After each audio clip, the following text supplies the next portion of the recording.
আমাদের ব্যবহার বিধি সিরিজের দ্বিতীয় এপিসোডে আপনাদের সবাইকে স্বাগতম। আজকের এপিসোডে থাকছে টোনারের সম্পূর্ণ ব্যবহার বিধি, অর্থাৎ টোনার কিভাবে ব্যবহার করবেন, কি পরিমাণে ব্যবহার করবেন এবং দিনে কতবার করে ব্যবহার করতে পারবেন, তার সবকিছুই থাকছে বিস্তারিত এই ভিডিওতে।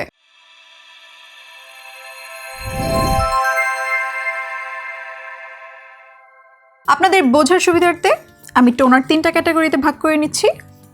ফার্স্ট, সুদিং অথবা মিল্কি টোনার।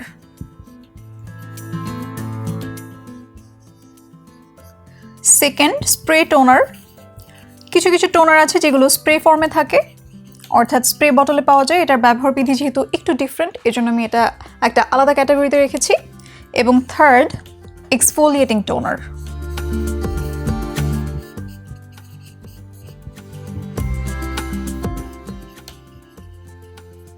এবার চলুন জেনে নেই এই 3টা ক্যাটাগরি টোনার কোনটা কিভাবে এবং দিনে কতবার করে ব্যবহার করবেন। আমাদের স্কিন কেয়ার রুটিনে টোনারের স্টেপ আসবে ক্লেনজারের পরে, অর্থাৎ ক্লেনজার দিয়ে ফেস ওয়াশ করে মুখ মুছে এরপর টোনার ব্যবহার করবেন।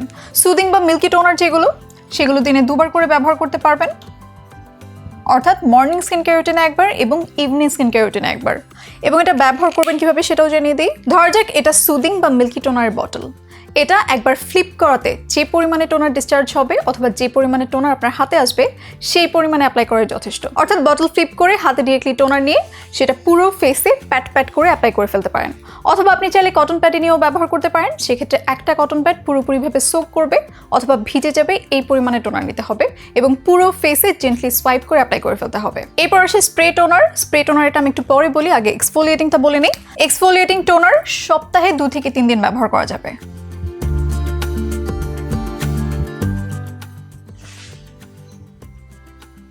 এবং দিনে একবার করেই ব্যবহার করতে হবে, অর্থাৎ ইভিনিং স্কিন কেয়ার রুটিনে। এক্সফোলিয়েটিং টোনারের ক্ষেত্রে কিছু সতর্কতা মেনে চলতে হবে।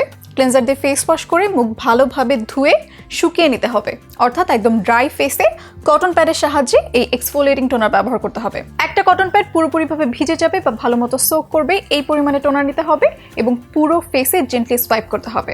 এক্ষেত্রে একবার করে সোয়াইপ করাই যথেষ্ট। আই এরিয়া অ্যাভয়েড করতে হবে এবং দিনের বেলায় প্রপারলি সানস্ক্রিন অ্যাপ্লাই করতে হবে। আর যেদিন এক্সফোলিয়েটিং টোনার ব্যবহার করবেন সেদিন একই রুটিনে অন্য কোনো অ্যাক্টিভ ইনগ্রেডিয়েন্ট যুক্ত টোনার, এসেন্স, অ্যাম্পুল বা সেরাম ব্যবহার করা যাবে না। সেগুলো অল্টারনেট ডেতে ব্যবহার করতে পারেন। এক্সফোলিয়েটিং টোনারের সাথে শুধুমাত্র একটা ভালো ময়শ্চারাইজার ব্যবহার করবেন, আর এটাও মেক শিওর করতে হবে বা খেয়াল রাখতে হবে যেন ওই ময়শ্চারাইজারে কোনো ধরনের অ্যাক্টিভ ইনগ্রেডিয়েন্ট না থাকে, অর্থাৎ খুবই জেন্টাল একটা ময়শ্চারাইজার ব্যবহার করতে হবে। এবার আসি স্প্রে টোনারে। স্প্রে টোনার সুদিং বা মিল্কিও হতে পারে, আবার এক্সফোলিয়েটিংও হতে পারে।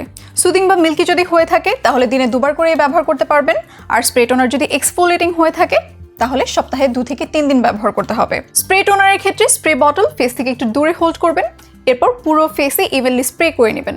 এরপর আপনি চাইলে হাত দিয়ে প্যাট প্যাট করে নিতে পারেন যাতে করে পুরো প্রোডাক্টটা ফেসে ভালোভাবে অ্যাবজর্ব হয়ে যায়, অথবা আপনি চাইলে কটন প্যাডে নিয়েও ব্যবহার করতে পারেন। সেক্ষেত্রে একই নিয়ম, একটা কটন প্যাড পুরোপুরিভাবে সোক করবে বা ভিজে যাবে সেই পরিমাণে টোনার স্প্রে করে পুরো ফেসে জেন্টলি সোয়াইপ করে নেবেন। এটা হচ্ছে স্প্রে টোনারের সুদিং বা মিল্কি ফর্মুলার জন্য। আর এক্সফোলিয়েটিং স্প্রে টোনারের ক্ষেত্রে ডিরেক্টলি ফেসে স্প্রে না করে একটা কটন প্যাডে নিয়ে এরপর জেন্টলি ফেসে সোয়াইপ করে নিতে পারেন যাতে করে আমাদের চোখে যাওয়ার রিস্কটা না থাকে বা আই এরিয়া ভালো মতো অ্যাভয়েড করা যায়। আর এক্সফোলিয়েটিং টোনারের ক্ষেত্রে যেসব সতর্কতা বললাম আগেই, যে একদম ড্রাই ফেসে অ্যাপ্লাই করতে হবে, আই এরিয়া অ্যাভয়েড করতে হবে, এর সাথে কোনো ধরনের অ্যাক্টিভ ইনগ্রেডিয়েন্ট যুক্ত এসেন্স, সেরাম, অ্যাম্পুল বা টোনার ব্যবহার করা যাবে না। একদম জেন্টাল একটা ময়শ্চারাইজার ব্যবহার করতে হবে এবং দিনের বেলায় সানস্ক্রিন অ্যাপ্লাই করতে হবে। সপ্তাহে 2 থেকে 3 দিনের বেশি ব্যবহার করা যাবে না। স্প্রে এক্সফোলিয়েটিং টোনারের ক্ষেত্রেও এই সেম সতর্কতাগুলো মেনে চলতে হবে। সো এই ছিল টোনারের সম্পূর্ণ ব্যবহার বিধি, কিভাবে ব্যবহার করবেন, দিনে কতবার করে ব্যবহার করতে পারবেন এবং কি পরিমাণে ব্যবহার করবেন সবকিছুই রাখার ট্রাই করেছি এই ভিডিওতে আমি। এরপর যদি আপনাদের মনে কোনো কনফিউশন থেকে থাকে সরাসরি ইনবক্স করতে পারেন আমাদের ফেসবুক পেজ বা হোয়াটসঅ্যাপ নম্বরটিতে। আমাদের স্পেশাল সাপোর্ট টিম সার্বক্ষণিক থাকছে আপনার সহযোগিতায়। পরবর্তী ভিডিওতে এসেন্স, অ্যাম্পুল এবং সেরামের সম্পূর্ণ ব্যবহার বিধি থাকছে, অর্থাৎ এসেন্স, অ্যাম্পুল এবং সেরাম কিভাবে ব্যবহার করবেন, কি পরিমাণে ব্যবহার করবেন এবং দিনে কতবার করে ব্যবহার করতে পারবেন তার ডিটেইল ভিডিও আসছে পরবর্তী এপিসোডে। ততক্ষণ পর্যন্ত ভালো থাকুন, সুস্থ থাকুন এবং চয়েস লেগেসির সাথেই থাকুন।